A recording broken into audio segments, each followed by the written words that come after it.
Bonsoir mes chers amis, avant de commencer ce cours et puis dû à une petite interruption, même si pour ceux qui ont suivi, j'essaie de rattraper Yitro en envoyant une audio, un cours que j'avais fait ce dimanche. En tout cas, merci infiniment pour votre soutien. Donc vraiment à tous ceux qui nous ont témoigné pendant cette période un petit peu difficile, certes, pendant laquelle j'ai dû annuler, comme vous le savez, le séjour.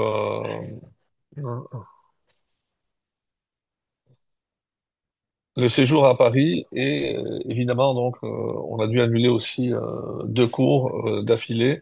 En tout cas, on a reçu énormément de témoignages et je tenais absolument à remercier tout le monde pour leur soutien, surtout à des moments où ça fait chaud au cœur. Et évidemment, on sait que on est tous proches les uns des autres, et les joies sont les joies de tous, et les douleurs sont les douleurs de tous. Et quand on partage une douleur, elle est plus légère aussi à porter et à supporter. En tout cas, vraiment un grand merci de tout cœur, au mon nom et au nom de mes frères et sœurs, également pour le départ de notre maman. Merci infiniment.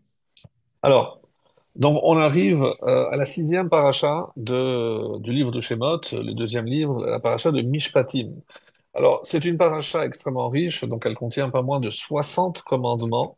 Et évidemment, la question qui revient chaque année lorsque on aborde cette paracha, comment se fait-il que juste après un événement aussi crucial que Matan Torah, eh ben, on redescende quelque part sur terre avec des lois qui sont vraiment très terre à terre. Le voleur, le dommage et intérêt, etc. Donc, on se pose la question et on se demande pourquoi avoir commencé par ces lois. On serait attendu à avoir un peu plus de détails, par exemple, sur Shabbat, puisqu'on en a parlé dans les Dix Commandements. Et puis, il y a une autre question, je ne pense pas l'avoir abordée les années précédentes, c'est la coupure qui existe entre ces deux parachiotes. Tout le monde comprend que Mishpatim, et surtout par rapport à la première lettre de cette paracha, Ve'ele, comme Rachid le dira, donc c'est et voici les lois. Donc c'est pour évidemment relier tout ce qui va être dit avec ce qui précède. Donc c'est la continuité pour que l'on comprenne que toutes les lois que nous allons recevoir maintenant, elles ont aussi été reçues au Sinaï. Et quand? Lorsque on va voir à la fin du Mishpatim, lorsque Moshe Rabbeinu va monter pour la première fois pour séjourner dans la montagne 40 jours, eh ben, c'est là qu'il va recevoir donc toutes ces lois qui sont détaillées en priorité ici dans cette paracha de Mishpatim. Mais lorsqu'on regarde les deux parachiotes, il y a véritablement un problème. Si par exemple, imaginons que je vous posais la question, fermez les yeux, imaginez le Sinaï au moment du Matan Torah. Donc, comment vous imaginez, ben, comme la majorité, est-ce que c'est parce que c'est ce qu'on a reçu, on a visualisé, c'est ce que, dans la lecture, ce qui nous a le plus marqué, mais tout le monde va retenir, eh ben, des éclairs, des tonnerres, des tremblements, toute la nature qui se met au service d'Hachem, les malachim, la nuée qui descend sur la montagne. Donc, vraiment un événement majeur, donc sans aucun doute. Et c'est ce qui est décrit, c'est ce qu'on va retenir. Alors, je vous invite à lire attentivement la fin de notre paracha. En effet, dans la paracha de la semaine dernière, on a commencé à dire Bachodesh Hashenishi, au troisième mois, autrement dit le mois de Sivan, lorsqu'on est arrivé au pied du mont Sinaï, on nous décrit ce qui s'est passé. Or, lorsque on regarde de près, il y a le début de Sivan, mais il manque l'essentiel, c'est-à-dire le 4 et le 5 Sivan. Autrement dit, le jour qui précède le don de la Torah ne sont pas décrits dans la paracha de Yitro. Il y a une omission. Donc, on va dans la paracha de Mishpatim, on commence avec ces lois, donc de droit civil, et à la fin de la paracha de Mishpatim, on revient en arrière et on nous décrit ce qui s'est passé le 5 et le 6, le 4 et le 5, Sivan, pardon, là où on a répondu Naase Venishma. C'est pas dans Yitro, vous allez certainement le faire, le remarquer, c'est ici dans notre paracha. Et enfin, donc ça se termine par le fait que Moshe est monté au Sinaï pour y séjourner 40 jours. On se serait attendu donc que Moshe monte à la fin de Yitro, puisque, comme Rashi, le Midrash va nous le dire, toutes les lois détaillées ici, dans la paracha de Mishpatim, ont été données à Moshe au Sinaï. Donc, pourquoi avoir coupé, vous allez me dire, oui, mais bon, la Torah n'est pas très scrupuleuse sur l'ordre chronologique. Oui, lorsqu'il s'agit d'événements différents. Donc je peux dire que cet événement vient avant celui-ci. Mais lors d'un même événement, comment je commence à décrire ce qui se passe? Le premier, le 2, le 3, je coupe, je passe directement au 6, et une fois que j'ai raconté ce qui s'est passé le 6, je reviens en arrière et je raconte ce qu'il y a eu le 4 et le 6 après avoir donné des détails qui ne sont pas forcément liés avec ce qui s'est passé le 6. Donc ça, c'est la question à laquelle grand nombre de Rachamim vont se pencher. Pourquoi cette coupure? Évidemment, vous imaginez qu'il y a beaucoup de réponses à cette question. Pourquoi? Parce que, en premier lieu, si la Torah a coupé de cette façon-là, c'est évidemment qu'il y a une raison profonde à cela. Donc, c'est pas juste, bah, d'abord pour attirer notre attention, mais si la Torah cherche à attirer notre attention, c'est parce qu'elle veut nous dire, attention, ici, il y a quelque chose d'essentiel. Et qu'est-ce qui est essentiel? Alors, nous, quand je vous ai demandé, imaginez, racontez-moi comment vous imaginez le don de la Torah, mais personne ne se rappelle ce qui est rapporté ici à la fin de Mishpatim. Et d'abord parce que on fait moins attention aux fins des parachiotes qu'au début, peut-être, mais lorsque vous regardez ce qui est écrit ici, vous serez certainement extrêmement étonné. De quoi s'agit-il? Donc, on parle souvent de Sefer HaBerit, d'une alliance. Une alliance, donc, on va contracter, qui va être contractée entre le peuple juif et Hachem. Alors, nous, on sait que Hachem va Yered Hachem à la Har. Hachem va vers le peuple, et donc, il va se présenter Anochi. Alors, attention, parce que dans ce Anochi, comme c'est rapporté dans la Gemara et d'autres, donc, Anochi, ce sont des initiales qui veulent dire, donc littéralement, j'ai écrit et j'ai donné mon âme dans la Torah. Donc, lorsque Hachem donne la Torah, il donne une parcelle de son essence. Donc, un peuple juif, donc tous les membres qui étaient présents, donc nos âmes aussi, lorsqu'elles ont reçu la Torah, elles reçoivent une parcelle de divinité. Chelek Elokam Imal. Nous, on dit souvent que la parcelle de divinité qui est en nous, c'est la Neshama. Mais plus que cela, depuis le 6 Sivan de l'an 2448, donc au Sinaï, on a reçu une partie de Dieu lui-même. Donc c'est difficile. Seuls ceux qui sont aptes et ont compris l'échange qu'il y a eu à ce moment-là, parce que c'est incroyable d'imaginer que Hachem se donne avec sa Torah. Donc j'ai écrit et donné mon âme dans la Torah. Donc en recevant la Torah, je reçois donc l'essence d'Akadosh Baruch Hu. Alors c'est pour ça, c'est ce qui fait dire d'ailleurs aux Zohar que Torah, Oraita, Kudsha Berichu Israël Chadhu, que la Torah, Hachem et Israël, c'est un et une même unité. Puisque si je dis que l'essence d'Hachem, c'est la Torah, et que Hachem donne la Torah à Israël, donc les trois forment une unité parfaite. Donc, et c'est ça ce qu'il faut ici comprendre. Donc, lorsque je disais, regardez ce qui se passe à la fin de Mishpatim, et qu'est-ce que vous vous rendez compte? Moshe prend la moitié du sang, le versa dans deux grands bassins, l'autre moitié du sang. Il prit le livre de l'Alliance et lut au peuple à voix haute, et le peuple a répliqué, nous ferons et nous apprendrons, traduction de nous écouterons, nous apprendrons tout ce que l'Éternel a dit. Donc, mais de quoi on parle ici? C'est que la première étape, hein, c'est Moshe revint et rapporta au peuple. Et donc, ici, la deuxième, Moshe mit ensuite par écrit toutes ces paroles, il se leva de bonne heure, et il construisit un autel au pied de la montagne, ainsi que 12 monuments pour les 12 tribus d'Israël. Je suis au chapitre 24, le verset 4. Donc tout ceci a précédé le don de la Torah. Il fit prendre le même rituel au peuple et il envoya ensuite les jeunes premiers-nés des enfants d'Israël qui présentèrent des offrandes d'élévation et immolèrent des taureaux comme offrande de paix à l'Éternel. Donc, à quoi ressemblait le Sinaï avant Matan Torah? Donc, il y a un autel, on a apporté des Torahs, on a apporté des taureaux, pardon. On a apporté des taureaux, on a fait des offrandes. Et Moshe va recevoir le sang, il va l'asperger C'est pas du tout. Si vous demandez à n'importe quel enfant, mais comment tu imagines le don de la Torah, il va complètement zapper, omettre toute cette partie qui n'apparaît pas dans la paracha de Yitro. Oui, mais enfin, je ne peux pas découper et dire que ce qui se passe dans Mishpatim n'est pas relié à Yitro, puisque j'ai dit que normalement ça aurait dû être inséré le quatrième, le cinquième jour. Et qu'est-ce qui s'est passé? C'est le peuple juif qui s'élève vers Dieu à travers ses corbanotes. Et c'est peut-être l'essentiel même de ce que Hachem, donc dans la Torah, veut nous faire parvenir comme message. Si on avait imaginé que Hachem vient vers nous, nous on est entièrement passifs et on attend que la Torah nous pénètre, eh ben on aurait eu tout faux. Ça s'appelle pas le don de la Torah. Ce qui s'est passé au Sinaï, c'est pas un don. D'abord, on dit en hébreu Kabbalat HaTorah. Alors oui, Yom Matan Torah, mais si Hachem donne, le peuple doit recevoir. Mais le peuple n'est pas resté passif, hein. Le peuple a érigé un autel. On a tué des taureaux. Il y avait du sang que Moshe va récupérer. Il va couper en deux. On avait parlé de ce détail les années précédentes, comment il a su, comment partager le sang, etc.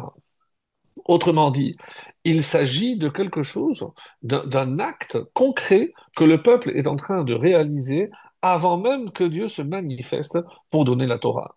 Et pourquoi? Pourquoi c'est important? Parce que on aurait pu dire que le don de la Torah, c'est atteindre la transcendance par, je ne sais pas, par la réflexion, par tout ce que vous voulez.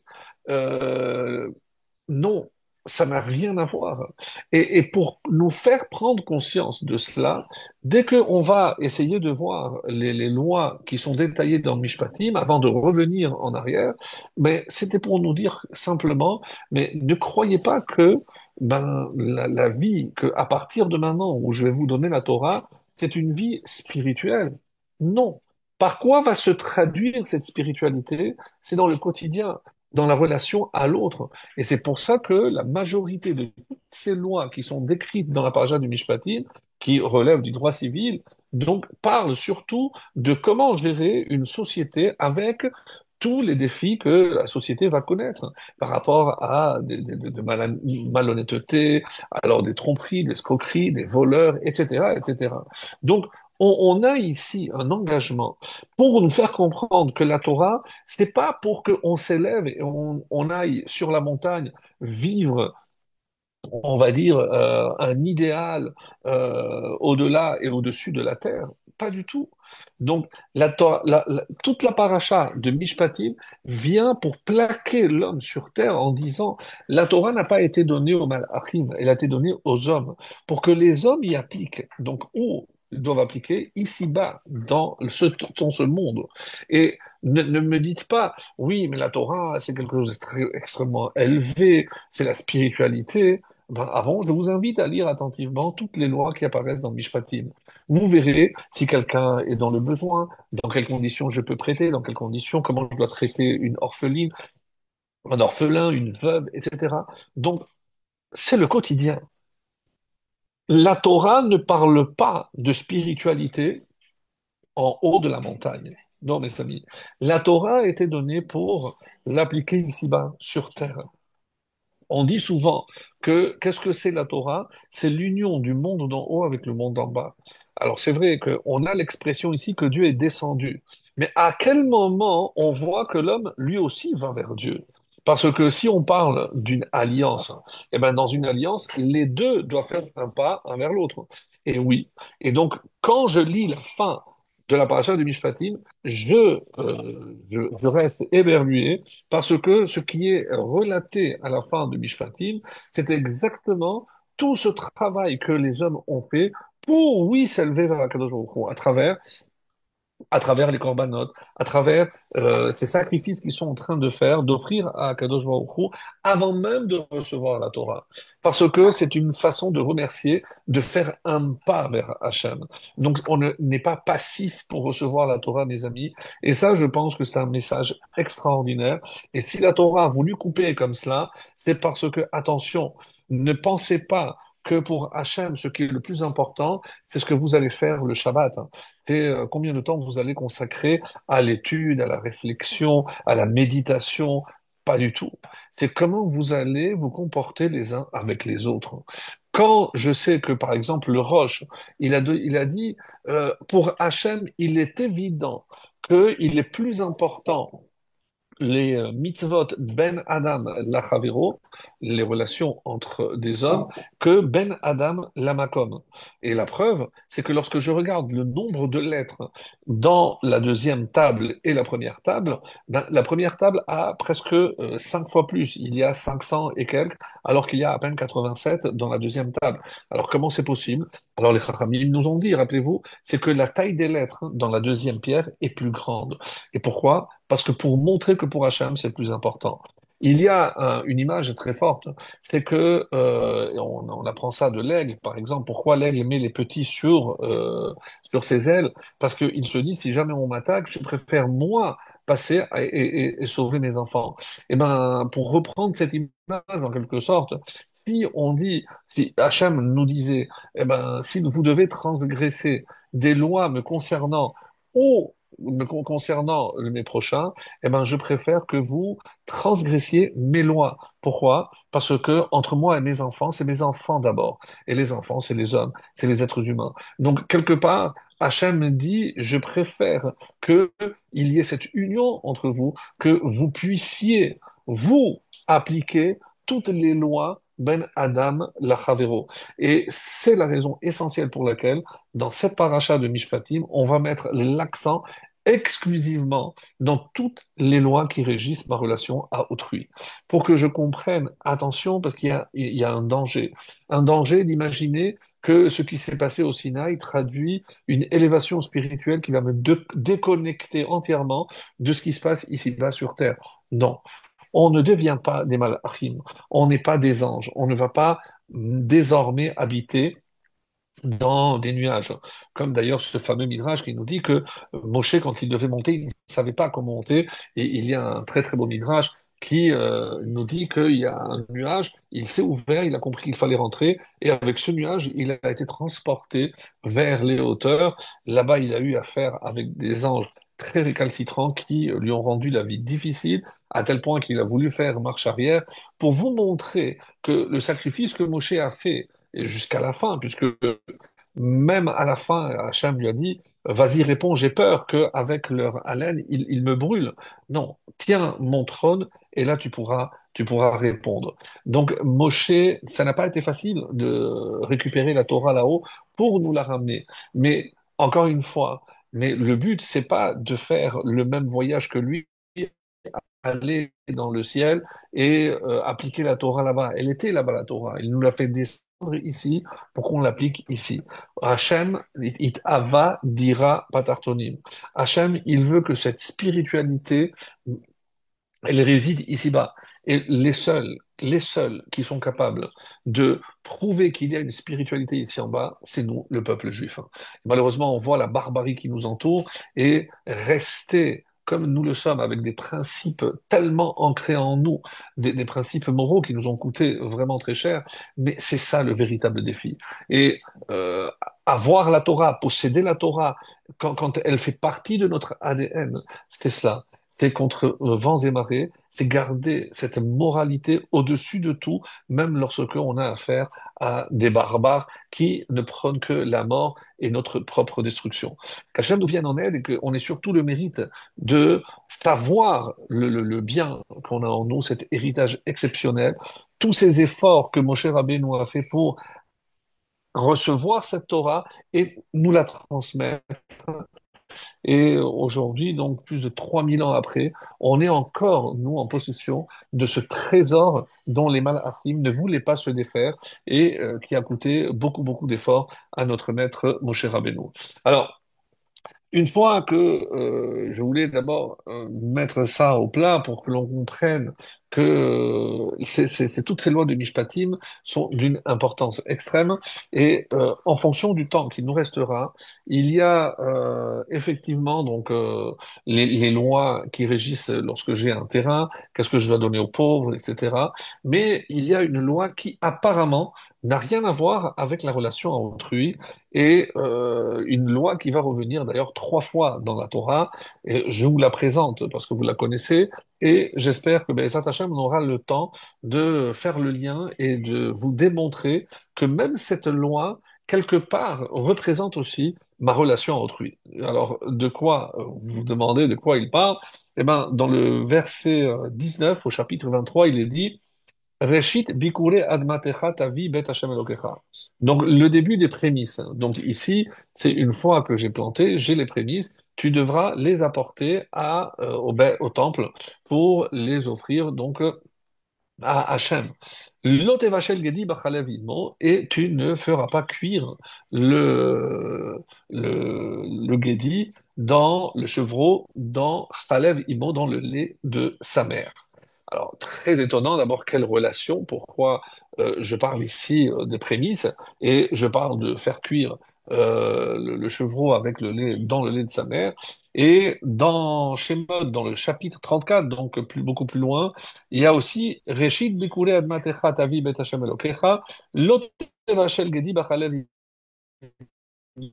exactement la même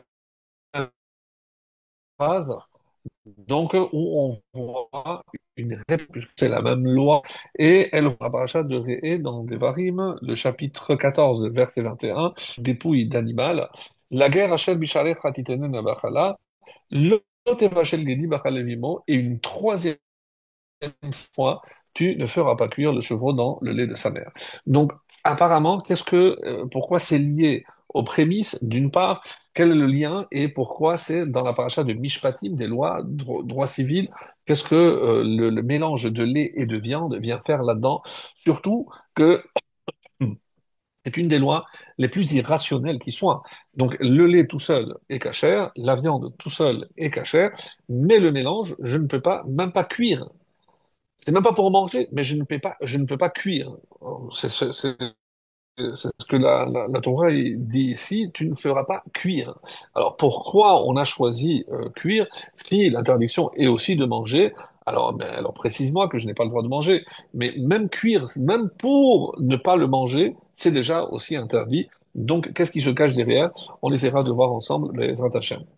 Alors, pour ce qui est de maintenant, pour bien remettre en place l'importance des lois qui régissent ma relation à autrui, ce qu'on appelle Ben Adam Lachavero. Alors, vous savez, il y a déjà, avant que nous soyons arrivés au Sinaï, il y avait déjà ce qu'on appelle les 7 lois de Noir, auxquelles toute l'humanité, évidemment, était soumise. Donc, ces lois-là qui régissaient depuis l'époque de Noir et qui parlent notamment du vol. Non, regardez bien, pour se rappeler, on avait dit les 3 fautes capitales, donc idolâtrie, meurtre, relation interdite, en hébreu, Gilou Yarayot, Shfichut Damim, le meurtre, et Avod Azara. Et après, pour se rappeler un moyen mémotechnique, c'est Aleph, Bet, Gimel, Dalet. Donc les 3 plus ces 4 que je vais dire, donc c'est les 7 lois noachides. Aleph, c'est la première lettre de Ever Minachai, l'interdiction de manger d'un membre d'un animal vivant. Je n'ai pas le droit de d'arracher un membre vivant d'un animal vivant, il faut qu'il soit mort. Donc Ever Minachai, Bet, Birkat Hashem, littéralement bénir Hashem, mais c'est évidemment un euphémisme pour ne pas dire qu'il est interdit de blasphémer. Comme ça se rappelle, B, c'est blasphème. Gimel, Gezel, c'est le vol. Et Dalet, dinim, c'est instaurer des juges pour faire appliquer ces lois. Donc, et quand on va voir ici dans notre paracha, il y a énormément de lois qui concernent aussi l'institution de ces tribunaux pour faire appliquer la loi. Sinon, ça ne servira à rien de mettre des lois théoriques sans un appareil judiciaire qui est capable apte à pouvoir faire appliquer toutes ces lois, donc ne servirait à rien, et même avant cela, donc cela existait. Alors, les Chachamim posent la question, pourquoi les Mishpatim? C'est quoi la finalité de ces Mishpatim? Et on dit, et c'est rapporté aussi cette réponse se trouve dans le Zohar, en hébreu c'est la tête Shalom Benehem. C'est pour apporter la paix entre vous. Donc, quelle est la finalité de toutes ces lois de droit civil, toutes les lois que vous allez trouver dans Mishpatim, c'est apporter le shalom entre les hommes. Donc, c'est incroyable. Hachem conçoit que si il a créé des hommes sur terre, c'est afin de faire régner justement la paix entre les hommes, puisque on va voir qu'il existe un endroit sur Terre, en tout cas pas sur Terre, mais sur notre planète, où il n'y a pas de loi. C'est la loi du plus fort. Nous, on a envie de dire que c'est la jungle, mais pas du tout. Vous allez voir ce qui est dit. Donc, comme c'est rapporté dans Pirkei Avot, Al Shlosha Dvarim Haolam Omed, sur quelles sont les bases sur lesquelles le monde tient, donc Din, la justice, Shalom, la paix, et le Emet, et la vérité. Donc, c'est trois principes sur lesquels le monde tient. Sinon, sans cela, le monde ne peut pas tenir. Alors, il est dit que le troisième jour de la création, Dieu, après avoir séparé les eaux d'en haut des eaux d'en bas, donc le troisième jour, donc va apparaître la terre. Je vous rappelle que le troisième jour de la semaine, c'est un mardi comme aujourd'hui. Et quel est le psaume que nous avons lu ce matin? Le psaume que nous lisons, vous savez que chaque jour, comme c'est rapporté dans le traité de Talmud, donc quels sont les psaumes que l'on doit lire chaque jour? Et le psaume qui a été choisi pour le mardi, donc c'est le psaume Pébet 82, Mizmor le'asaf Elohim nitzav ba'adat el, Dieu se trouve parmi l'assemblée divine, Bekerev Elohim yishpot, et au sein de juges, Elohim dans le sens de juge, Yishpot, il va établir son jugement. Donc on parle ici, la preuve, à Anmata et Tishpetu, Avel, donc Shiftu Dalve Evion Ani. Donc tout le psaume parle de justice et de juge. Donc pourquoi le mardi en particulier, on a choisi comme psaume le psaume qui parle de la justice? Alors par rapport à cette question, alors, il est dit, c'est dans Osnaïm la Torah, donc c'est un rav qui s'appelle Rav Zalman Soroskin, et il dit, donc ce que je viens de lire, c'est dans le traité de Tamid, la page 33, où on pose la question, quel est le psaume qu'on lit chaque jour, et on arrive donc au mardi, et le troisième, donc, et pourquoi? Parce qu'il est important qu'il y ait des juges et surtout des tribunaux. Pourquoi? Parce que si Hachem, le troisième jour de la création, a fait émerger la terre pour que les hommes puissent y vivre, donc il faut qu'ils soient capables de vivre sur terre selon des principes. Et ces principes sont ici décrits dans la paracha de Mishpatim pour qu'il y ait la justice et la vérité, que la vérité soit établie, et c'est comme ça qu'on pourra atteindre le shalom, la paix, et c'est la raison pour laquelle, à partir du moment où l'homme doit habiter sur terre, l'impératif c'est qu'il puisse être soumis à la justice. Alors on dit que tout ce qu'il y a dans la mer, il y a sur la terre, ce qui est certainement vrai. Et vous vous rappelez qu'on avait posé une fois la question, pourquoi chaque fois que Dieu punit, c'est à travers l'eau? On parle essentiellement du Maboul, où en l'an 1656, Hachem a envoyé un déluge. Pourquoi le déluge? Alors, parmi l'explication de ce Rav Soroskin, très intéressante et très belle, qui nous dit la chose suivante. Donc, on va après donner plus de détails sur cela, mais pour que l'on comprenne déjà à ce stade, c'est que s'il n'y avait pas eu de terre, l'homme n'aurait pas pu survivre. L'homme ne peut pas vivre dans l'eau. Et pour cause, parce que c'est pas son milieu où il peut évoluer, puisqu'il peut pas respirer, donc c'est pas pour lui. Donc évidemment que Dieu a créé la terre pour l'homme et l'eau c'est séparé pour laisser passer la terre en vue de la création, surtout de l'homme. Donc, et c'est ça c'est ce qu'il va dire, le Rav Soroskin, dans la mer, il n'y a pas de loi. Et comment je le sais? Parce que c'est la loi du plus fort. Le grand poisson mange le petit. Donc, et il n'y a pas de système. Même dans la jungle, tout le monde accepte l'autorité du roi. Il y a les sujets. Donc, il y a une forme de justice à l'intérieur de la jungle et évidemment à travers la société humaine qui forcément, doit instaurer, ça fait partie, c'est pour ça que les 7 lois noatilles sont la base de toute société humaine. Donc c'est inconcevable qu'il n'y ait pas des tribunaux donc, et des juges pour faire appliquer la loi.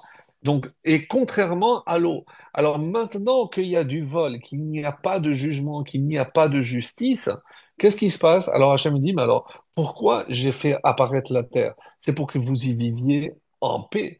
Mais si maintenant vous êtes incapable et vous vous comportez sans foi ni loi, alors je vous ramène dans l'eau. Donc Hachem envoie le déluge pour nous signifier, mais c'est comme ça que ça devait être. Mais vous ne méritez pas alors que la terre existe puisque vous ne savez pas vous y comporter.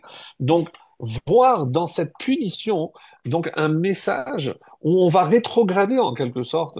C'est pour ça qu'on dit qu'au départ tout était haut. Donc il n'y avait pas de justice, il n'y avait pas de jugement ni de tribunaux. Mais une fois que Hacham crée la terre pour l'homme, c'est impératif. Donc un ne peut pas aller sans l'autre. Donc dès que Hacham donne la Torah, tout de suite, on passe à Mishpatim, parce que s'il n'y a pas des lois qui régissent la relation humaine, eh ben, la Torah, elle ne servirait à rien. Chas de Shalom, mais c'est ce qu'il veut dire. Alors, dans Pirkei de Rabbi Eliezer, ce que je vais essayer de vous lire, euh, avant d'arriver à Pirkei de Rabbi Eliezer, alors j'ai depuis rangé un peu ma bibliothèque et j'ai découvert que donc il existe une traduction.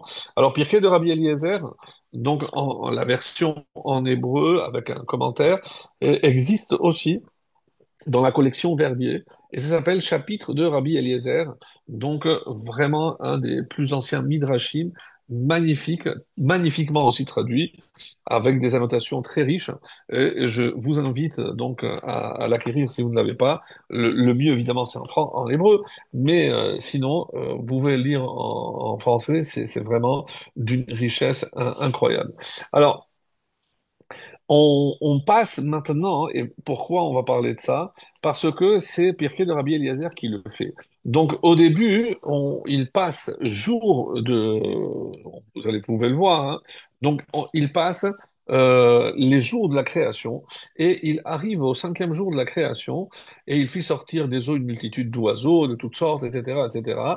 Et apparemment, sans lien avec ce qui précède, le chapitre 10 nous parle de l'histoire de Jonas, le prophète. Oui, celui-là même qui sera avalé par un grand poisson, le Léviathan. Et pourquoi? Qu'est-ce que ça vient faire ici en plein milieu de la création du monde? Donc, c'est ce qu'on va essayer de comprendre à la lumière de ce que le Rav Sorokin essaie de nous faire comprendre. En effet, lorsque dans la littérature, surtout dans la liturgie, à quel moment on lit l'histoire de Yona? On lit le jour de Kippour. Et oui, puisque certains vont pousser les,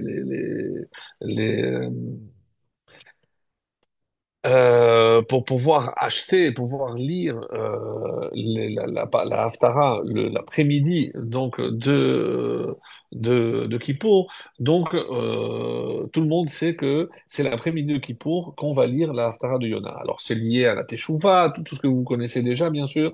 Et alors que le texte de la Torah qu'on a lu dans l'après-midi, c'est dans Acharemot et dans Kedoshim. Donc, on parle ici des harayot, toutes les relations interdites. Et dans Yona, pourquoi on est arrivé là? Pourquoi Dieu s'apprêtait à détruire la ville de Ninive, Ninvé en hébreu? Qu'est-ce qui s'est passé? Quelle était la faute, même si le texte ne le dit pas clairement? C'était le vol. Donc, on a ici deux des fautes les plus graves. Et on dit que c'est celle qui attire le plus l'homme. Les relations interdites et le vol. Donc tout le monde est attiré par le vol. Alors évidemment pas à grande échelle, à petite échelle, chacun selon son niveau, mais les relations interdites aussi donc constituent une des plus fortes attractions, comme en hébreu on dit Nefesh Adam Mechamedatam. Donc c'est ce que l'homme convoite essentiellement, c'est le vol et les relations interdites. Et c'est pour ça qu'à Kippour, on va lire ces deux passages. Le passage des relations interdites et l'après-midi toujours, et ensuite le texte du prophète Yona. Et lorsque vous regardez le texte de Yona, Donc, on dit, mais pourquoi il a dû se sauver à Tarshish? Donc, il ne veut pas aller, alors que Dieu l'envoie à la ville de Ninive, pour leur demander de faire teshuva, parce que sinon Dieu s'apprête à détruire. Et Yona, on ne sait pas encore pourquoi, mais refuse et essaye de se sauver. Il va au port pour chercher un navire qui va l'amener au loin. Il ne savait pas qu'une fois que Hachem l'a déjà, il s'est déjà manifesté à lui, en tant que prophète, eh ben c'est même s'il part, eh ben la prophétie peut se poursuivre. Donc nul n'est prophète sur sa terre. Ça ne s'applique pas ici à Yona. Et donc Yona s'en va et il va trouver un vaisseau qui va partir à Tarshish.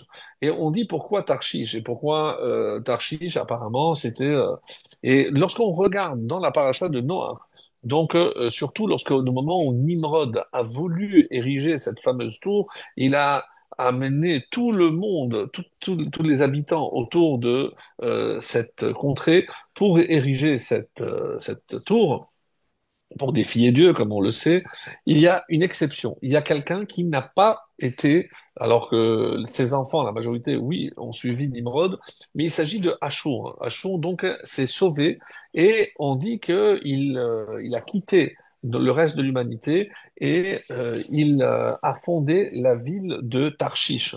Et c'est pour ça que Tarshish a une connotation, donc on ne se mêle pas à tous les autres fauteurs de troubles et Tarshish a toujours été un havre, on va dire, de paix. Et c'est pour ça que Yona, naturellement, a essayé de rejoindre cet endroit-là qu'ils appellent Tarshish. Donc, il s'est sauvé de Ninive et de tout le reste pour aller fonder cette ville de Tarshish. Alors, comment ça va se passer? Je vais vous lire quelques passages, parce que c'est très long, mais je vous invite à le faire. Le cinquième jour, Jonas s'enfuit de devant Dieu. Pourquoi se déroba-t-il? Parce que, et on passe directement, Dieu lui avait déjà donné deux missions.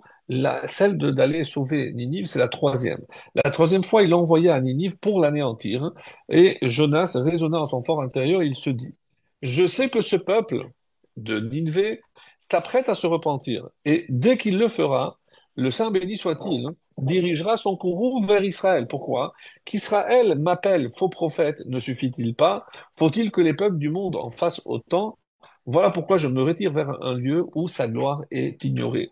Si je m'échappe au-dessus des cieux, il est dit que sa gloire est partout. Donc il fait le détail où est-ce que je peux aller. Et à la fin, donc, Jonas descendit vers Jaffa, et il n'y trouva aucun bateau, car le navire sur lequel il devait embarquer était déjà à 2 jours de marche de Jaffa. Que fit le Saint Bénousatil? Il fit souffler un vent de tempête sur la mer, et le navire revient donc sur le port de Yaffo. Quand Yona l'aperçut, il se réjouit en son cœur, et c'est là où il va acheter la place pour se sauver dans ce bateau. Alors, c'est pour ça que j'apporte ce texte-là. D'abord, parce que Yona, c'est aussi la colombe. Donc, pour savoir si le déluge avait fini. Yona, c'est dans la littérature le symbole de la fidélité d'Israël à l'égard d'Akadosh Baruch Hu. Et par ailleurs aussi, l'histoire de Yona est comprise comme un sacrifice. Et Yona, il s'offre, c'est-à-dire il est prêt à mourir, hein, pour sauver le peuple d'Israël, pour que Hachem n'envoie pas son courroux contre le peuple juif. Le personnage est donc lié au cinquième jour, et ça, la note explicative le dit, et pourquoi? Parce qu'on a dit, donc juste dans le chapitre avant, Dieu a créé donc les grands poissons. Eh bien, on dit, mes amis, que le poisson qui va engloutir Yona a été créé depuis les Shechet Yemei Ha'Maaseh Bereshit. Depuis les 6 jours de la création, il y avait déjà ce poisson qui devait engloutir Yona, donc le fameux Léviathan. Donc ils font partie des créatures tirées des eaux le cinquième jour, mais surtout, on dit comme ça que l'ensemble de ce récit présenté est à rapporter directement avec l'ère messianique. Donc ça, c'est une autre explication beaucoup plus vaste de tout le passage de Yona à la résurrection des morts et à la conversion des nations, comme on voit que la fin, tous ces marins vont arriver sur terre et ils vont tous servir Dieu. Donc, comme une prophétie, quand les tzadikim, les justes, combien de marins il y avait dans le bateau? 70. Et comme le dira ici Pirkei de Rabbi Eliezer, il était parlé 70 langues. Donc, que représentaient ces marins? Les 70 nations. Les 70 nations qui essayent de comprendre pourquoi Dieu s'en prend au peuple juif, hein. Donc, l'image est vraiment extraordinaire. Bon, on y reviendra, c'est pas le but de ce soir. Mais ce qui est dit ici, c'est qu'à la fin, les 70 nations vont servir Dieu. Donc, c'est lorsque, à la fin des temps, grâce à Israël, ben, toutes les nations reviendront vers la connaissance d'un Dieu unique. Donc, bon, bah, je vais pas vous le lire parce que c'est trop long, mais comment il s'y est pris, Yona, il a dit, on n'a pas compris que tant que je serai, parce que Dieu a envoyé une grande euh, un souffle de vent, comme ça c'est marqué, mais uniquement dans leur bateau. Donc ils voyaient autour, la mer était calme.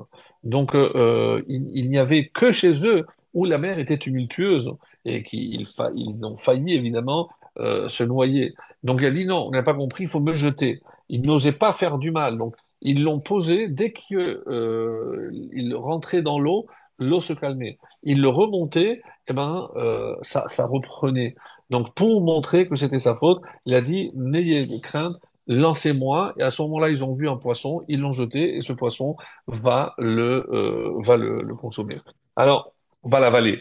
Donc, ce qui est assez étonnant, et c'est ce parti-là seulement que je vais vous lire, Dieu préposa un grand poisson pour engloutir Yona. Il s'engouffra dans sa gueule, comme s'engouffrerait un homme dans une grande synagogue, et il se tint là. Les deux yeux du poisson étaient semblables à des fenêtres de verre qui éclairaient Yona. Alors, plusieurs avis, est-ce que c'est comme s'il était translucide et à travers les yeux, il voyait ce qui se passait dans la mer et en hébreu, aphoumiote qui viendrait du grec apsianos, obsidiane, une pierre utilisée comme du verre et c'est ce qui permettait donc de regarder ce qui se passait. Pendant 3 jours, hein, Yona va voir ce qui se passe dans la mer. Qu'est-ce que Hachem voulait montrer à Yona? C'est ça ce qu'il faut retenir, et c'est ce que, grâce à la description faite dans le parquet de Rabbi Eliezer, c'est ce qui est dit. Qu'est-ce qu'il voulait lui montrer? Je dis, regarde, toi, tu penses que si j'ai créé la terre pour que les hommes y séjournent, c'est pour qu'ils se comportent. Regarde les poissons. Ils ne pensent les uns qu'à s'entre-dévorer. Je dis, mais c'est pas pour ça que moi j'ai créé la terre. Donc maintenant qu'il y a du vol, je veux que tu ailles à Ninive et que tu sauves ses habitants. De la même façon, c'est pour ça que je n'ai j'ai pas laissé les hommes dans l'eau et que je ne veux pas que ce qui se passe sur terre ressemble à ce que tu es en train de voir. Et c'est là pourquoi il a utilisé ce terme de grande synagogue, parce que c'est là où Yona va finalement prier pour être sauvé et il va finalement accomplir sa mission. Donc lisez la fin du livre de Yona et vous connaîtrez la suite. Mais ce qui m'importe, c'est encore une fois, c'est le fait que Hachem veut montrer à Yona à quoi ressemble un monde sans foi ni loi. Et c'est pas ce que je veux pour mes créatures. Tu comprends, Yona, que si je t'ai envoyé, c'est qu'il y a un but, hein. Et une fois qu'il aura compris, c'est à ce moment-là qu'il va enfin réaliser sa mission. Effectivement, les habitants de la ville de Ninive vont faire teshuva, la ville ne va pas être détruite, et voilà, pour la suite, vous regarderez comment ça s'est passé. Alors, euh, la question que souvent on pose, mais parce que sinon c'est pas logique. Pourquoi Hachem a fait en sorte d'abord ce poisson qu'il a créé depuis les 6 jours de la création? Pourquoi il a dû passer 3 jours? Si c'était pour sauver Yona et le ramener à Ninive, eh ben il aurait pu prendre par exemple un aigle. Je sais pas si vous vous rappelez cette histoire qui n'a pas de source dans le Midrash. Alors je crois que moi je l'avais lu dans les histoires de Martin Buber, il me semble. Mais il n'y a pas de trace vraiment dans le Midrash, mais c'est une histoire connue sur la fille du roi Salomon. Je crois qu'il y a des années, on avait raconté, peut-être, mais je ne me rappelle plus très bien. En tout cas, très rapidement, qu'est-ce qui s'est passé? Donc, le roi Salomon a vu par prophétie que sa fille risquait d'épouser quelqu'un d'extrêmement pauvre. Il a dit, mais ça ne se fait pas pour ma fille qu'elle épouse quelqu'un de pauvre, alors que c'est la princesse, etc. Donc, c'est inconcevable. Qu'est-ce qu'il a fait? Il est allé sur une île, il a fait construire une tour, donc entourée que d'eau, elle ne pouvait pas Exactement. Il l'a placée sur le haut de cette tour et elle avait toutes les commodités, mais elle était coupée du monde. Donc j'ai dit comme ça, c'est sûr que personne ne peut y parvenir. Donc sur le continent, qu'est-ce qui s'est passé? Il y avait un jeune homme qui faisait très froid. Il est rentré dans la carcasse d'un animal et pour se réchauffer, il s'est endormi. Sur ce, il y a un aigle qui est venu, a pris la carcasse avec l'homme dedans et il est allé jusqu'à l'île où il a lâché la carcasse pour la manger tranquillement. Et c'est comme ça que ce jeune homme s'est retrouvé en haut de cette tour et il rencontre cette jeune fille qui finalement se rend compte que, je dis, mais comment tu es arrivé là? Je dis, mais par les airs, je ne sais pas. Et il commence à se connaître. Elle se rend compte qu'il est extrêmement sensible, extrêmement intelligent, et c'est parce qu'il est pauvre. Et c'est comme ça qu'ils font connaissance et ils décident, pour pouvoir rester et habiter ensemble, cohabiter ensemble, ils décident de se marier. Donc on dit, comme ça le Midrash dit qu'il a pris du sang et il a écrit la Ketouba avec le sang sur le mur. Il aurait pris deux Malachim comme témoins, Gabriel et Michael apparemment, et donc c'est comme ça qu'ils se sont mariés. I- Imaginez la stupéfaction du jour où le roi Salomon décide d'aller voir, rendre visite et il voit sa fille mariée avec un pauvre, puisque c'est exactement ce qu'il avait prévu. Donc, Rabot Machashavot Belevich, moi je peux essayer de contrer tous les plans. Si Hachem veut que ça se réalise, eh ben, il trouvera évidemment le moyen, et voilà, avec un aigle. Donc on aurait pu imaginer que l'aigle aurait pu aussi transporter Yona directement à la ville et pas passer par la mer. Non, le but c'est qu'il fallait, Hachem a fait voir à Yona ce qui se passe dans la mer. Il dit voilà, ça, je ne veux pas qu'il se passe sur Terre. Et c'est pour ça que je t'ai envoyé. Alors, donc de là, on comprend l'importance du vol. Donc si Hachem a été prêt à détruire la ville de Ninive, c'est à cause du vol. N'oubliez pas ce que Rashi explique, Vatimale haaretz Hamas avant le déluge. Pourquoi? Parce qu'il y avait du vol. Donc le vol est considéré comme une des fautes les plus graves de l'humanité qui justifie jusqu'à ça son anéantissement. Et ça, c'est extrêmement, extrêmement grave. Donc, et c'est une des parties principales de la paracha de Mishpatim, concerne le voleur de jour, le voleur de nuit, comment il doit s'acquitter s'il a volé un bœuf, s'il a volé, non pas un œuf, mais un mouton, est-ce que c'est la même chose? S'il a déjà fait le voler, est-ce qu'il a fait la shechita, est-ce qu'il n'a pas fait la shechita? Donc, il y a plusieurs lois extrêmement, extrêmement intéressantes qui sont à l'origine d'une grande partie du Talmud concernant les dommages, les gardiens, quel type de gardien, pour que l'on comprenne que Hachem accorde énormément, énormément d'importance aux biens que chacun possède.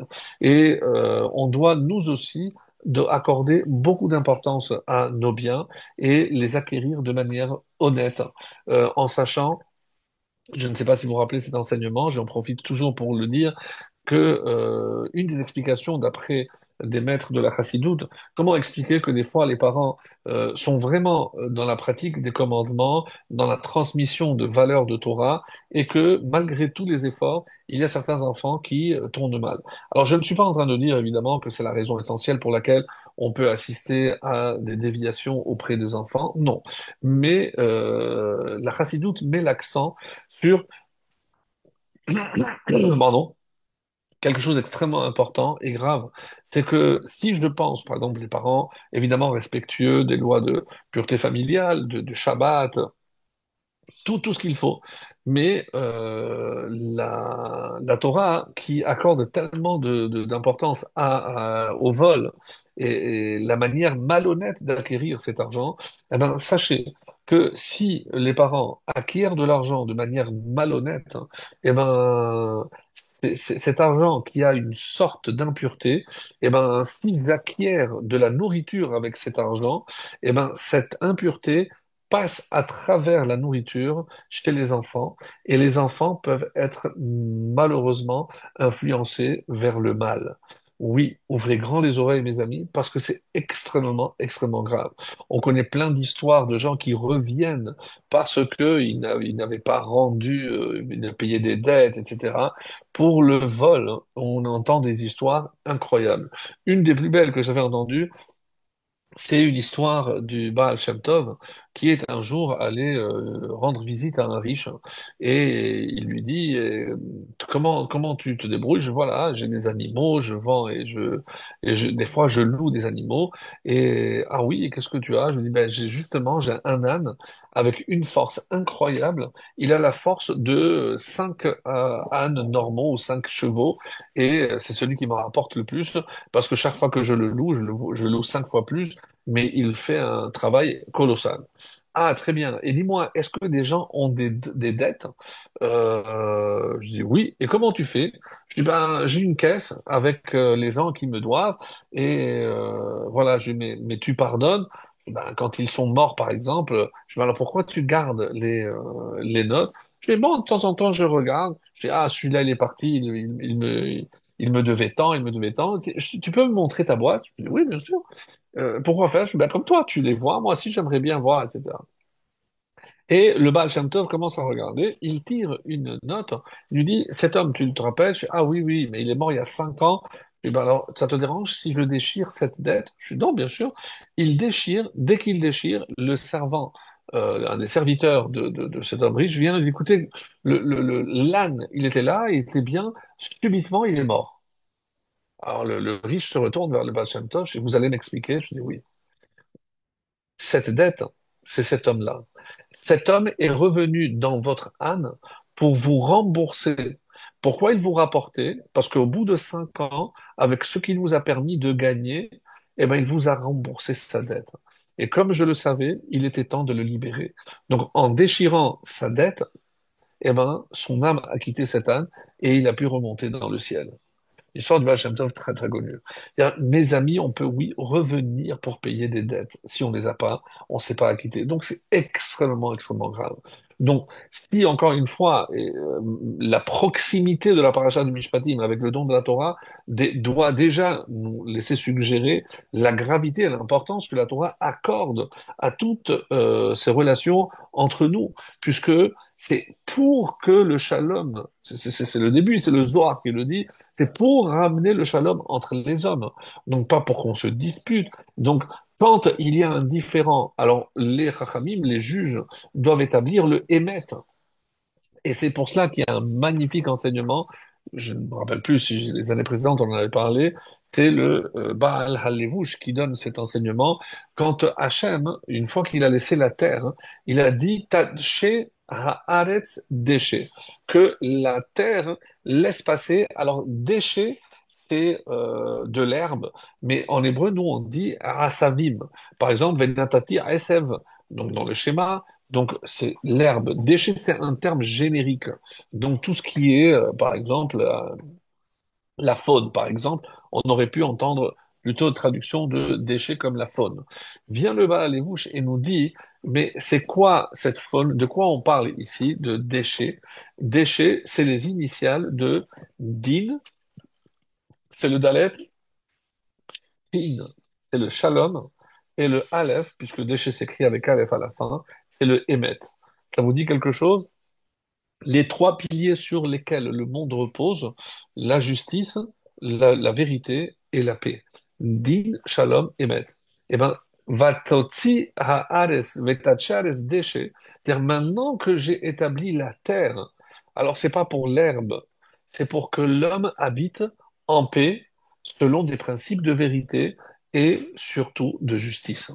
Donc, ces trois lettres qui marquent les trois fondements, et c'est ce qu'on retrouve ici par rapport à ce que l'on vient de dire. Alors, par rapport maintenant au voleur, on a parlé tout à l'heure de ce voleur qui doit payer ou 4 fois ou 5 fois son larcin une fois qu'il a revendu. Donc, s'il a fait la shérita du taureau du mouton, du veau, il doit payer ou quatre ou cinq fois. Alors dans la Gemara, on pose la question, pourquoi quatre ou cinq? Il y a deux opinions. L'opinion de Rabbi Meir qui dit pourquoi? Parce que c'est plus cher le taureau, parce qu'on dit que le taureau, il sert à labourer. Donc maintenant qu'il a volé le taureau, non seulement il l'a vendu, mais maintenant il a causé aussi une perte supplémentaire parce que il ne peut plus travailler la terre avec ce taureau. Donc on lui fait payer cinq fois. Rabbi Yochanan ben Zakkai n'est pas d'accord avec cette interprétation. Il dit non. Pourquoi normalement il aurait dû payer cinq fois et pour le taureau et pour le veau? Alors pourquoi pour le veau il paye moins? Parce que comme le veau est plus léger, alors il va devoir le porter sur ses épaules. Et en le portant sur ses épaules, il a fait un effort. On va même dire qu'il s'est humilié. Et c'est pour ça qu'en tenant compte de cette humiliation, on va lui faire une réduction de peine. Donc pas comme Rabbi Meir, où il part de 4 et on augmente la cinquième pour le taureau. Non, Rabbi Yochanan dit non, on part de 5 et il y a une réduction pour le veau parce qu'il a dû le porter et parce qu'il s'est humilié. Alors, il y a une question du Rav Loupian, le Rav Eliyahu Loupian, dans l'Ev Eliyahu magnifique, hein, qui est vraiment, qui s'impose. Je mets, depuis quand quelqu'un qui a porté, il est humilié? Alors, si vous m'aviez dit, vous vous rendez compte, j'ai dû sauter du deuxième étage, j'ai déchiré mon pantalon et j'ai marché tout le long dans la rue et tout le monde me voyait avec le pantalon de chirer, alors que là, on parle d'une humiliation, je comprends bien. Ou aussi, imaginez si quelqu'un, en sautant, il s'est fracturé les deux jambes, il se retrouve à l'hôpital et il demande au juge un peu de compassion. Regardez maintenant, je pense que en me fracturant les deux jambes, j'ai payé largement. Je dis, bon, on est sensible, on peut tenir compte. Mais est-ce que parce qu'il a porté, je rappelle au passage, c'est le Rav Lopian qui le dit, que Moshe Rabbeinu a été choisi comme guide d'Israël parce qu'il a porté le petit veau, il s'est pas rendu compte qu'il a été assoiffé. Il a dit, j'aurais dû me rendre compte que tu avais besoin d'eau. Et pour ne pas qu'il se dérange, il l'a porté. On ne parle pas ici d'humiliation. Donc, c'est quoi cette notion d'humiliation? C'est pas très clair. Donc, et c'est ce que le Rav Lapien va essayer de nous faire comprendre. Je ne comprends pas en quoi il y a une humiliation parce qu'il a porté le veau sur lui. Ben, alors que les commerçants, c'est comme ça qu'ils marchent. Alors, et c'est la réponse est extraordinaire. Parce que on dit que si nous, on voit l'extériorité des choses, Hachem, donc nous, on voit les yeux, on dit que Hachem, il voit le cœur. Qu'est-ce que ça veut dire qu'il voit le cœur? Il voit l'intériorité de l'homme et il sait ce que l'homme ressent.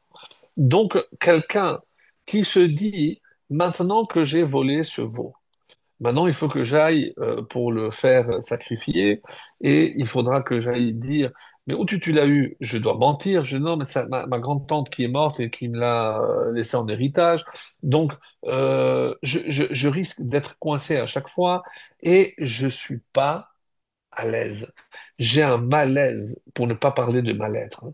Donc, Hachem ressent ce malaise à l'intérieur de la personne presque comme une honte.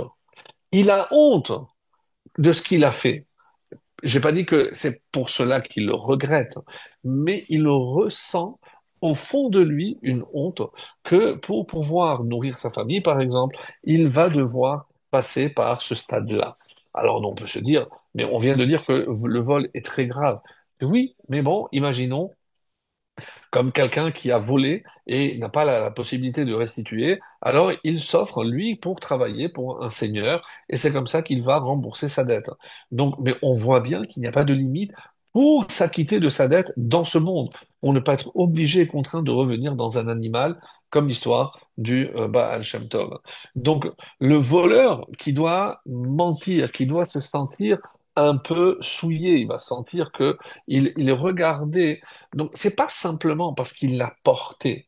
Il l'a porté, mais tout en sachant qu'à l'intérieur de lui, il aurait préféré exercer un métier beaucoup plus propre, ne pas être et propre dans le sens imagé du terme, évidemment, pas parce qu'il se salit les mains, mais propre dans le sens de ne pas voler. Alors, Il est dit comme ça, et pour montrer à quel point l'humiliation ou la honte qu'un homme peut ressentir est quelque chose qui reste gravé en lui pour toujours. Vous, ouais, ouais, pour toujours. On dit que Rachel Imenu, pour comment elle a nommé son premier après des années de stérilité, la première fois qu'elle a eu son premier enfant, elle a dit Yosef. Pourquoi? Qui Asaf Hachem et Trepati. Hachem, il a assemblé en quelque sorte mon humiliation, ma honte. Mais de quelle honte on parle? Parce que tout le monde la voyait, et c'est ce que Rachid va expliquer, tout le monde la voyait, il dit, ah, si elle continue à être stérile, donc c'est sûr que Yaakov va la divorcer, elle va se retrouver avec Esav. Donc pendant des années, elle était la cible de toutes les moqueries, de tous les sous-entendus, les regards de travers. Donc elle subissait au quotidien, ah regarde sa sœur, la tzadékette, elle en a déjà quatre et celle-là, elle n'arrive pas à avoir des enfants. Donc elle était humiliée. Donc lorsque maintenant, qu'on va dire, ça y est, elle est enceinte, elle a eu un premier garçon, qu'est-ce qu'on aurait dû dire? Ah, Hachem, il a bitel, il a annulé. Maintenant, j'ai plus de la honte. Maintenant, on va dire, ah non, ben, Baruch Hachem, maintenant, elle a eu un enfant. Non, non. Elle a dit, il a assemblé. Qu'est-ce que c'est Asaf, comme le terme de Rashi? Asafti el torbetecha. Donc c'est comme maintenant, c'est comme toutes ces vexations, Hachem les a toutes réunies et elle les a assemblées à l'intérieur. Qu'est-ce que ça veut dire à l'intérieur? Ça veut dire qu'il laisse toujours une trace.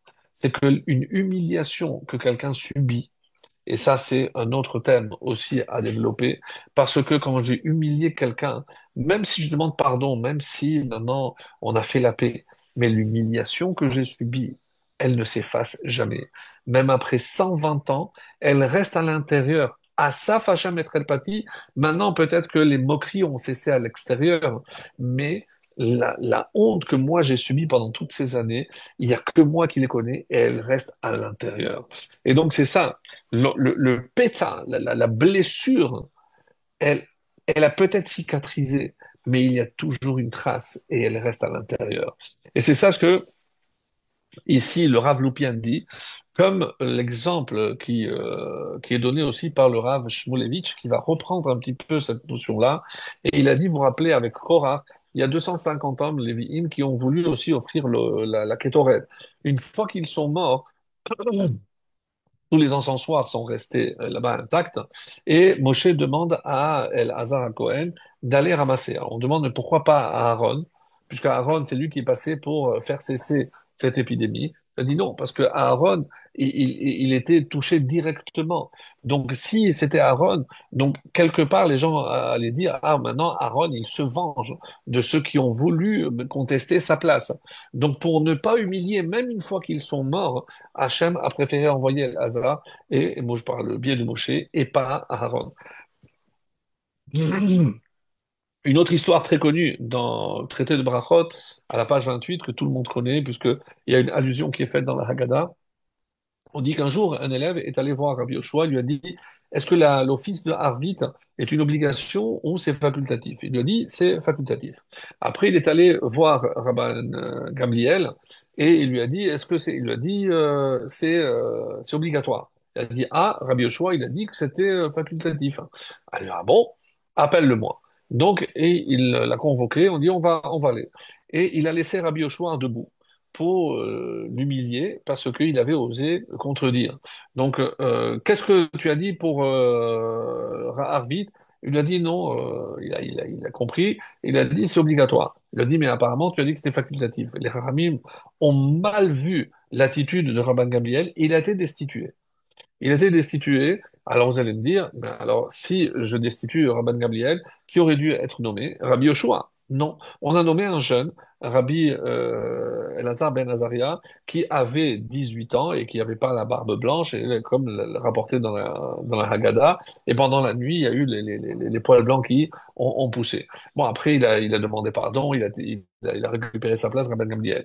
Mais pour bien montrer que là où je peux éviter d'humilier inutilement quelqu'un, eh ben, on va toujours faire un effort. Et enfin, l'exemple qui pour moi, je pense, est le plus parlant de tous, c'est avec, pas Korah, mais avec Bilham. On sait très bien que Bilham, une fois que l'ânesse a parlé, on dit que cette ânesse, elle avait été créée depuis Pi-Hahaton, depuis la création. Donc presque 2450 ans, on a attendu qu'elle ouvre sa bouche. Et qu'est-ce qui va se passer avec cette ânesse une fois qu'elle a ouvert la bouche? Le malach qui l'a freinée va tuer cette ânesse. Et donc le Rabbi me pose la question de pourquoi il a tué l'ânesse. Je dis pour ne pas humilier Bilham parce que elle connaissait tous les secrets d'Alcove, comme on dit, donc elle risquait de dire ah c'est l'ânesse qui a fait honte à Bil. Mais Bilham, c'est un rachat, comme pas deux. Oui, mais même pour un rachat comme Bilham, Hachem évite, même s'il doit faire mourir cette ânesse. Alors on aurait pu imaginer tout ce que cette ânesse aurait pu rapporter, une attraction magnifique. Non, Hachem évite même un rachat, une humiliation inutile. Donc de là, mes amis, on comprend que Hachem évite le bisaïon. Et si Hachem évite d'humilier un être humain, même un rachat, à plus forte raison pour nous, qu'on doit faire des efforts extraordinaires pour éviter d'humilier notre prochain en tenant toujours compte de ce conseil de ne jamais être amené à voler. Et je voudrais, pour la conclusion, revenir, puisque j'avais promis, sur le lait et la viande. Pourquoi trois fois? Trois textes pour dire la même chose. Les Rachamim nous disent parce qu'il y a trois interdictions de cuire, de manger et de tirer profit. Même si j'ai cuit, je ne peux pas vendre, évidemment, je ne peux pas donner ou offrir. Même à mon chien, je n'ai pas le droit de donner, donc je ne peux pas tirer profit. Ça va même si j'ai brûlé de la viande avec du lait, je ne peux pas tirer profit des cendres. Donc ça va vraiment à un niveau très très loin. Celui qui nous donne une réponse assez étonnante, c'est Abrabanel. L'Abrabanel donne une réponse à cette interdiction de lait et de viande qui paraît un petit peu irrationnelle, et certes, elle l'est. Zehaya mimarase ovde avodazara. À l'époque, c'était courant chez les idolâtres. Hein. Qu'est-ce qu'ils faisaient? De faire bouillir, de faire cuire des gdaïm, des chevreaux, bachalev, bisman, asefat hatevuot. Au moment où on faisait la récolte, donc tout le monde se réunissait, et comme il n'avait peut-être pas de l'eau à portée de main, eh ben, il prenait directement du lait, et c'est comme ça qu'il faisait cuire les chevreaux dans ce lait-là. Donc c'était une coutume très courante, et c'est pour ça que la Torah a mis aussi juxtaposé l'interdiction de cuire du lait et de la viande avec les prémices de la terre. Les chashevam b'shebeze yitratzu lelokehem. Et c'est pour ça, veishlach beracha ma'aseidem. Il y avait aussi une connotation d'idolâtrie en disant que grâce à cela, eh ben, les terres allaient être bénies de leur Dieu. Ah, d'ailleurs, Mazé d'Arkam Bemalchut Sfarad, et Abravanel en témoigne qu'à l'époque où il était en Espagne, eh ben, dans certaines contrées, il continuait de procéder à cette cérémonie où on faisait cuire dans le lait pour que ça apporte la bénédiction dans les champs. Donc c'est comme ça qu'il en témoigne. שהתקבצו כל הרועים שתי פעמים בשנה לעשות תקנות בענייני הרועים והצאן, ובזמן ההוא, הנה זאת חקרנו, כן היה. Donc je me suis renseigné et c'est comme ça que c'était. Je faisais ma'achalam basar bechalam et pendant cette période-là, il mangeait de la viande avec du lait. Ou basar agdaïm même yoter nifrarim eslam. Et c'est pour ça qu'il prenait des chevreaux parce que c'était une viande tendre et avec le lait, ça devait donner quelque chose d'extrêmement succulent. Le Netziv, mec d'Avar, le Netziv de Vologine, donne une autre explication très intéressante. Hayu umot haolam noagim levashel basar gedi bachalavimo. Donc il reprend, donc c'était une coutume chez les nations. Velishpoch me'an me'at al admat ha'aref lehashmin hasadot. Alors c'est pas par rapport seulement à une notion d'idolâtrie, mais c'était pour que la terre soit plus fertile. Donc avec ce mélange-là, donc c'est comme des engrais et les hashmin pour faire que cette terre soit plus grasse. Veizira katuv al ze asegula, she'asur basar gedi b'chalavimo, afilu letzorech hatevoa. Et attention, même si ça a des effets connus, vous, le peuple juif, vous n'avez pas le droit de faire comme les nations. Donc, deuxième explication. Alors maintenant, euh, il est dit comme ça dans le Midrash. רצו המלאכים לקבל התורה ואמרו לקדוש ברוך הוא, תנה אודיך על השמיים, אמר להם הקדוש ברוך הוא, וכיצד אכלתם בשר בחלב? On dit pourquoi, par exemple, à Shavuot. Donc Shavuot, puisque Shavuot, c'est Chag Abikurim. Donc, on voit qu'il y a ici un lien avec Shavuot et les prémices. Oui, pourquoi? Et d'après ce Midrash, c'est parce que Hachem a dit aux anges, mais vous êtes descendus une fois et vous avez mangé de la viande avec du lait. Oui, mais c'est Abraham qui nous a proposé. Nous, on n'est pas. OK. Mais on dit, mais grâce à ça, hein, nous maintenant, à Shavuot, rappelez-vous, on avait donné cette explication, on mange un plat lacté, un plat carné, et en faisant la séparation, pour rappeler que c'est grâce à cette loi que nous avons mérité la Torah, parce que c'est un argument que Dieu a utilisé contre les anges. Vous vous êtes descendus et vous avez transgressé cette loi. Bassar bechalav, nous dit la Gemara, chidushu. Donc il y a des mélanges où je comprends que je ne mélange pas, par exemple, deux types d'animaux, deux types de graines. Ça, je peux comprendre. Mais le lait et la viande, c'est un chidouche. Je n'aurais pas pu deviner. Kelaim, par exemple, tout ce qui est mélange, Veshaatnez, le lin et la laine, Hem chibur shene minim mitechilatam. Donc, dès le début, il est interdit donc de les mettre ensemble. Aval gedi bachalav imo sheshnehem ba'im me'am achat. Donc, le lait vient de la vache et le chevreau vient aussi de la maman. Donc, les deux sont issus du même origine. C'est pas deux choses distinctes.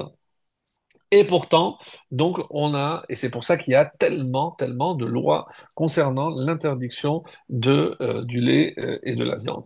Le Rambam nous dit, Basar bechalav, asur le vachelo, asur le ochlo, ve asur be'anaa, ve kovrin oto, ve efro. Donc, ce qu'on a dit, c'est rapporté dans les lois du Rambam. Alors, le Ramban donne une explication intéressante. Asur oto, pourquoi c'est interdit? Shelo niye am arzari. Donc, quelle est la raison pour laquelle on ne mélange pas le chevreau avec le lait de sa mère? C'est pour qu'on ne devienne pas cruel. Là, c'est de la moralité. Donc, on parle de la morale. Parce que si c'est vrai qu'Hachem nous a permis de consommer le rang inférieur, c'est l'animal. L'animal, lui, que l'eau on mange, se nourrit du végétal, et le végétal du minéral. Donc, qu'est-ce que l'homme fait lorsque je mange cet animal? J'élève le minéral, j'élève le végétal et j'élève l'animal au rang de l'homme. C'est pour ça que l'Agmara dit, seuls les tzadikim devraient manger la viande. Parce que eux ne font pas pour le kiff, pour le plaisir, mais parce que c'est dans le but d'élever toute la création. Et donc, je comprends bien qu'il y a ici, donc, pour préserver l'homme d'une forme de cruauté, il y a énormément de lois, par exemple, qui souillent Adam. Je dois couvrir, par exemple, pour les volatiles ou le menu bétail, une fois que j'ai fait la shrita, je mets de la terre, comme si j'enterrais le sang pour justement que je ne devienne pas cruel. Rappelez-vous cette histoire de Rabbi Udanassi, où le petit chevreau qui est venu se protéger dans les pans sa tunique, il lui a dit, mais les notsarta, tu es né pour ça. Il a eu 13 ans de rage de dents à cause de cela, jusqu'à qu'il a vu une fois servante qui s'apprêtait à tuer une belette. Il a dit, non, non, laisse-la, elle mérite. Et là, lorsqu'il a fait preuve de compassion à l'égard des animaux, donc le mal est parti. Donc c'est pour vous dire que il faut faire extrêmement. Hachem veut garder la sensibilité. Alors quelqu'un qui est shochet, qui voit tout le temps le sang, etc. Donc il faut le préserver. Et il y a des lois pour qu'on ne devienne pas cruel. Chez Nachlo Vachala, Me'ahem, Venevachel Boaben. Donc ça, la Torah ne peut pas permettre pour préserver justement notre sensibilité et on devrait se poser la question lorsqu'on voit aujourd'hui ce qui se passe avec des jeux vidéo d'une violence inouïe où les enfants grandissent avec cette violence. Eh ben, mes amis, il faut mettre un haut là, il faut préserver. Si on voit comment la Torah fait attention à tout cela, toutes les influences qui peuvent être néfastes par ce que l'on voit, alors que c'est un jeu, vous allez me dire, oui, mais ça développe à l'intérieur de l'enfant donc cette cruauté où il faut tuer des monstres, c'est terrible. Sincèrement, il faut faire attention. Alors, donc, ce que je voudrais apporter pour conclure, c'est la chose suivante. Donc, qu'est-ce que c'est le lait et la viande si on réfléchit maintenant d'un point de vue, on va dire, moral? Donc, le lait, c'est le symbole de la vie, c'est blanc. La viande, c'est rouge, mais c'est la mort. Parce que si c'est un morceau de viande, c'est que j'ai tué un animal. Donc j'ai ici deux nigoudim, deux éléments entièrement opposés. Un, c'est la vie et l'autre, c'est la mort. D'une manière générale, nous savons très bien qu'il existe, comme le Rav Dessler l'explique, deux forces principales dans ce monde. Celle du don et celle de recevoir. Donc, c'est le côté droit, c'est ce qu'on appelle nous le chesed, la bonté, la main droite, et la main gauche, c'est le din, la justice, la rigueur. Donc, où je donne, où je reçois. Et si vous analysez en règle générale, c'est partout c'est la même chose. Dans toute forme de relation, est-ce que je suis en train de donner ou je suis en train de recevoir? Il n'y a pas d'alternative, il n'y a pas de parvé entre les deux, il n'y a pas. C'est soit je suis dans le don, soit je suis au contraire dans dans l'inverse, dans l'inverse. Alors donc deux nigoudim. Et qu'est-ce que on est en train de dire ici? C'est que je pourrais imaginer que plutôt que d'être dans les extrêmes, alors je vais annuler les extrêmes. Autrement dit, si je parle d'annuler les extrêmes, donc pour obtenir quelque chose d'uni, je vais parler maintenant d'uniformité. En hébreu, au lieu de achdout, je vais parler de achidout. Donc tous pareils. Et c'est exactement dans une lecture de la chassidoute très très belle de cette mitzvah de ne pas mélanger le lait et la viande, parce que si je mélange les deux, qu'est-ce que je suis en train de dire? Je suis en train de faire disparaître la bonté et la justice. Je veux dire, on va voir qu'une seule. Et c'est pas ce que la Torah veut. Non, la Torah ne veut pas cela. Quand, et ça c'est dans la vie de couple, dans la vie avec mes voisins, avec mes enfants, donc il ne s'agit pas de s'effacer face à l'autre. La bonté doit toujours être préservée et la justice aussi. Donc, et je ne peux pas imaginer que au nom d'un des deux, eh ben, je vais m'effacer. Donc, on se parle souvent de concessions, de vitours, oui, mais on sait très bien qu'il y a des limites. Parce que si c'est toujours le même qui fait des concessions, au final, donc ça va générer une frustration énorme et quand elle va exploser, eh ben, tout va exploser avec. Donc, pour trouver l'équilibre, et bon, je ne parle pas de l'explication classique, pourquoi après l'un ou l'autre, parce que le lait donc se digère beaucoup plus vite, parce que c'est une entité vivante et moi je suis vivant, alors que pour digérer quelque chose qui est mort, donc moi j'ai besoin de 6 heures. Alors 6 heures, le rabbin m'a expliqué que pendant 18 heures où je vis, donc il y a 3 repas, donc espacés de 6 heures, ou parce que la chair, la viande qui est entre les dents reste et au bout de 6 heures perd donc sa saveur, et ça s'appelle pas un mélange. Il y a l'explication technique, mais là on parle ici de la vie et de la mort. Donc on parle ici d'extrême. La vie dans le sens du don et la mort donc dans de prendre, puisqu'il il y a plus rien. C'est le retrait absolu de ce monde. Donc et c'est comme ça que généralement quand on recherche l'unité, quand est-ce que ça s'efface? Par exemple, qu'il Hayim ou Shahatnez, c'est pour un but spirituel. Dans le Beth Amikdash, ben, le Kohen Gadol, il pouvait, oui, mettre le lin et la laine. Donc, mais parce que c'est un but spirituel. Donc, mais aujourd'hui, on assiste vraiment à ce phénomène parce qu'on a toujours pensé que pour le bien, disons par exemple d'un couple, eh ben, on va atteindre une uniformité. On va tous les deux penser pareil, tous les deux être pareil, tous les deux dire pareil, et on doit être d'accord sur tout. C'est faux. Parce que il y a un dicton qui dit comme ça, c'est que un couple divorce pour les mêmes raisons qu'il s'est marié. C'est-à-dire, si je n'ai pas compris pourquoi je vais marier, je comprendrai pas pourquoi, ben, je terminerai par le divorce. Donc, comprendre l'essence des choses et le fait que chacun doit garder sa singularité. Donc, un doit donner et l'autre doit prendre. Mais à l'inverse aussi, donc on doit trouver cet équilibre où c'est pas toujours le même qui donne et celui qui, parce que à la fin, malheureusement, ça ne va pas tenir. Donc, mélanger le lait et la viande et imaginer que ça va donner un mélange, j'ai même pas le droit de profiter parce que c'est pas ce que la Torah veut. C'est pas ce que la Torah veut. Donc, il y a aussi cette image aussi très belle, c'est que Hachem donne à l'homme ce qu'il lui faut, pas ce qu'il veut. Et de la même façon, il faudrait comprendre qu'est-ce qu'il nous faut véritablement. Des fois, nous, on croit vouloir des choses, mais c'est pas comme ça. Parce que on parle ici du monde d'en haut et le monde d'en bas. Nous savons que dans la halakha, il y a une loi. Si par exemple le morceau d'en bas est chaud et qu'il y a quelque chose de froid qui tombe dessus, on dit tata agavar, c'est le bas qui l'emporte toujours. Donc si c'est chaud, donc ça va, oui, transmettre, donc il faudra enlever une partie, même si en haut c'est froid. Et l'inverse, donc si en bas c'est froid et en haut c'est chaud, donc on dit que c'est le bas qui l'emporte. Donc si c'est froid, donc là, ce sera permis. Alors, qu'est-ce que ça veut dire que le bas l'emporte? Donc, le bas l'emporte, mes amis, c'est quand j'ai compris que la Torah, elle est ici en bas, elle emporte sur ce qui est en haut. Qu'est-ce que c'est que ce qui est en haut? Moi, je crois que c'est ce qui est spirituel, c'est ce qui relève de la méditation. Pas du tout. Pas du tout. Lorsque la Torah ici veut essentiellement nous faire comprendre que le shalom, si même Hachem est prêt à s'effacer pour le shalom entre les hommes, donc c'est pour que l'on comprenne que il y a de tout dans ce monde et que on doit essayer de trouver justement par ces mélanges, eh ben c'est ça notre richesse. Donc on n'a jamais dit qu'il fallait être uniforme. Vous savez, le premier qui a prôné l'uniformité, c'était Nimrod. Mais c'était pour se révolter contre Dieu, parce qu'il savait que c'est pas ce que Dieu voulait.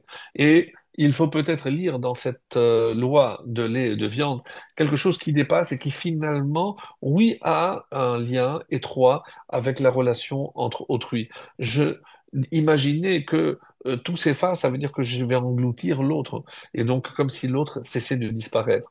Eh ben, si dans un couple, un fait disparaître l'autre, c'est le couple qui disparaît. Et c'est pas ce que Hachem veut. Garder sa singularité, trouver un équilibre. Et c'est pour ça que Shalom vient du mot Hashlama. C'est ce qui est parfait, c'est ce qui est complet. Et c'est ça la paix. C'est pas l'absence de guerre, mais c'est une plénitude. Lorsque chacun connaît sa place et que je ne cherche pas à prendre la place de l'autre, ça, c'est le vrai Shalom. Et c'est ce que Be'ezrat Hashem, le Mashiach nous apportera très très bientôt.